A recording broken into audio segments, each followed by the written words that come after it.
assessed at $512,389. If we go 10%, we save that taxpayer $56. Goes from $55.44 to $54.88. That's correct. And conversely, if we shift it, it would increase the average commercial property, which is $879,000, $880,000, up almost $1,000. Correct. So to save residential homeowners $56, we're going to cost commercial property $967. That's correct. And again, 25. The most we can do under the law is 150%. Right. Jim, Some communities can go up to 175%. right? It's like City of Boston, special legislation, all that stuff. And some can go up to 183%.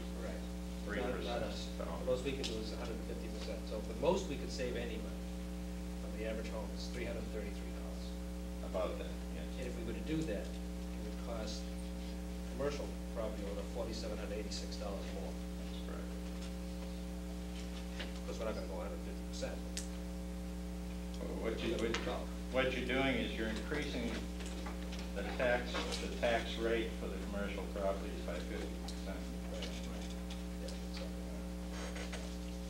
I don't see where the situation has changed over the years where our commercial industrial base is significant enough to absorb that kind of a burden without hurting the small business owner and commercial property owners.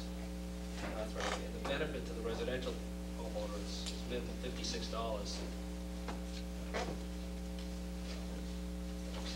Yet, not there yet. If I look at this from the point of view of debt exclusion of $1,872,301 versus the levy limit of $27,393,992, the total amount raised, debt exclusions, which would be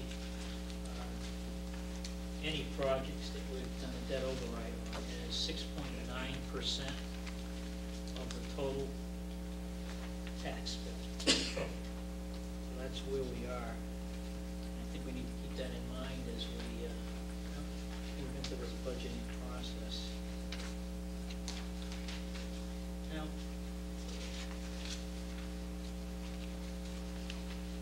Excuse me. so the debt, on the debt exclusion, right, that's minus whatever state aid that we've got in, right, to offset that? Yes. That's, I think Joe can speak to that. The 1.872? Yeah. No, that's the total amount.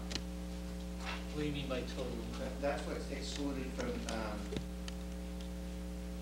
the limits of Proposition 2.5, less your SBAB reimbursements, your premiums. So in other words, This is the net. This is the net. It's the bottom line figure. yeah, okay. That's the next. So, That is the net figure. my number's right. Yeah, yes, it is. 6.9% is what the taxpayer lays out. Right.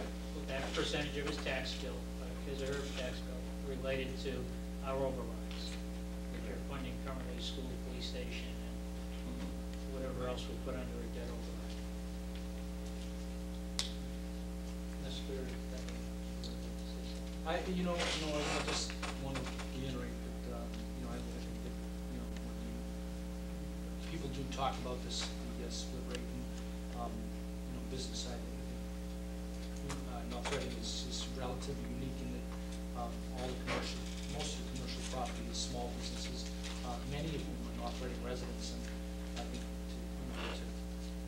to shift that ends up shifting the values from North Reading residents to North Reading residents. So there's no gain to North Reading to do that. And I think that the numbers are stunning when you consider what Mr. Leary said about $56 benefit for $1,000. So I don't think we're going to do that to our business, citizens of business. okay? Mr. Vino. Yes, I'm going to be consistent with what I've done in the past, and I would not be in favor of shifting any extra burden onto the businesses for the same reasons my brother selectmen have said. It's a small gain, and it's a small gain for the homeowner, and most of our small businesses in town are owned by homeowners. And I think we'd just be shifting more burden onto our homeowners if they own the business also. So I would not be in favor. Anyone else have any comments? I agree with Steve. Steve Roveri, I know what your position is. The chair is in the same corner. I can't see at this point with our minimal commercial tax base to put any burden on our local small businesses. Therefore, I'll entertain a motion. Mr. Vino. Close public hearing? No. There were two other questions. Yeah. There's more. So do we close the hearing on all the questions first Yeah. and then vote? We have all the input, then we All close right, it. yeah, okay. Well, the second question is very easy, and that is whether to grant an open space discount. And if you note that there are no properties in North Reading which have been identified fulfilling the requirements of open space. We do have large tracts of land that are under agricultural use, but that comes under Chapter 61A. Therefore, there are no properties classified as open space, and therefore, it's a moot point whether to grant the discount or not. So we can be magnanimous tonight? You can go to the full limit of 25% and not lose a penny. Now somebody would claim tomorrow they're open space. We'd be opening the door. Okay, and what's the third question? The third question is actually two parts, whether to grant a residential exemption. You can grant a residential exemption of up to 20% of the average assessed value of all properties eligible as residential, or at the residential tax rate, including vacant parcels. If you were to grant a 20% exemption, the tax rate would go just for residential properties from $10.82 to an estimate of $13.29. And this would apply to all residential properties. Naturally, every property below the average value would see a small decrease in their taxes. Everybody above the average would see a much larger increase in their tax bill. The only communities that generally adopt a residential exemption are cities like Boston, Cambridge, Chelsea, and Brookline, because they have a lot of non-resident taxpayers. And this way they can shift a lot of the burden to the non-resident taxpayers, right? Because in order to get the residential exemption, you have to be a resident. So a lot of the communities down in the Cape also use the residential exemption, because if you don't live there year-round, you don't qualify for the exemption. So in our case, we give everybody a 20% discount, but the tax rate's higher, and therefore they pay the same amount of money. Well, yeah, they would, but people with lower valued properties would see a break in their taxes. People with higher values would be paying for Robin Hood, you know, the Robin Hood theory. So the amount of change One in way to that. mobilize the community. Yes. Like you shut up the street. Yes, that's right.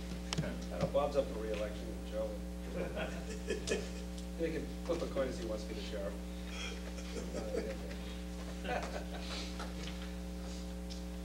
So, Okay. and as far as the small commercial exemption, in order to qualify for a small commercial exemption, you can grant an exemption of up to 10% of the property value to a commercial, not an industrial, but a commercial property that has a value of under $1 million and has 10 or fewer employees as certified by the Commissioner of the Department of Employment and Training.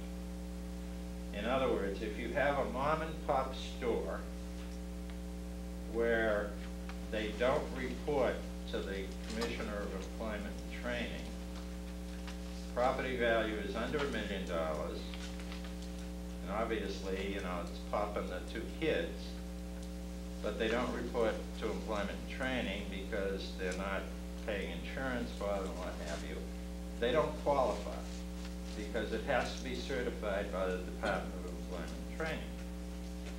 That's number one. And the second thing is that if you have a strip mall with 6 stores, and 5 of them qualify, and 1 of them doesn't, you can't grant it, because all the businesses within that property have to qualify for it. It's a very, in my opinion, it's a very unfair way of, you know, trying to help the little guy, because it doesn't really do that. Those are the questions the Board of Selectmen has to answer. It would seem to me that that would apply if you had a graduated tax rate, you had a bunch of large businesses and a bunch of small ones, and you'd like to get the small ones some relief because you didn't have a one-factor tax rate. That's true. Okay, any other questions before I close the public hearing? Question Mr. earlier, O'Leary. it has to do with the open space, but not really. You mentioned the agricultural exemption. Just as a point of clarification, how is it, how do we, Board of Assessors, Town of North Reading, qualify those parcels? How do you take the word of the owner? Well, they sign their application, they submit an application annually. Well, they submit the application the first time, and we put a lien on the property. And thereafter, they have to file an application annually under the penalty of perjury. We have discussed taking a look at the agricultural properties in town and looking at them a little bit more closely, because part of the law says that they must have income from the property, from either selling vegetables or cutting Christmas trees or what have you. And they, you know, people swear to it that they're doing this and that they have income, and we basically have to go on that, but we're going to, you know, look at it a little bit more closely. There aren't an awful lot of parcels left that are taking advantage of this, but the look-back period, if they decide to notify us that they're going to sell it, we have the first refusal for 20 days. And then if we don't exercise that option and they decide to subdivide it and sell it out for other purposes, they only have to pay back taxes back how many years? 5 years. 5 years. So it could have been in that agricultural exemption for 25 years. That's You're right. getting a break. But you've had the ability to look on the beautiful fields for that 20 years out of the 25. You may not have gotten any money for it. True.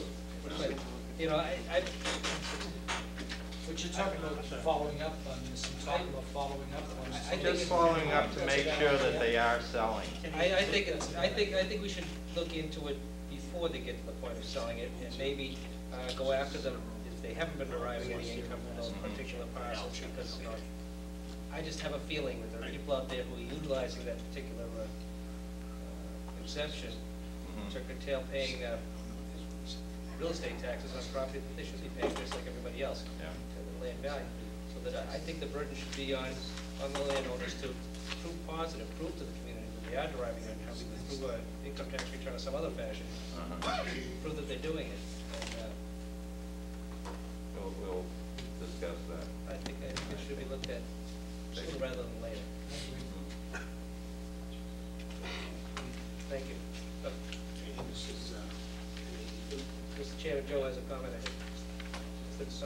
Yes, sir. Just as a point of information, all our values have been approved by the Department of Revenue, and our new growth has been certified by the Department of Revenue. So we're set to go forward and set our tax rate. We have our estimated receipts, our state revenue, we have all that in line, so we should be going forward and setting the tax rate on time. Okay, and that's based on the recommendations of the Board of Assessors. Mr.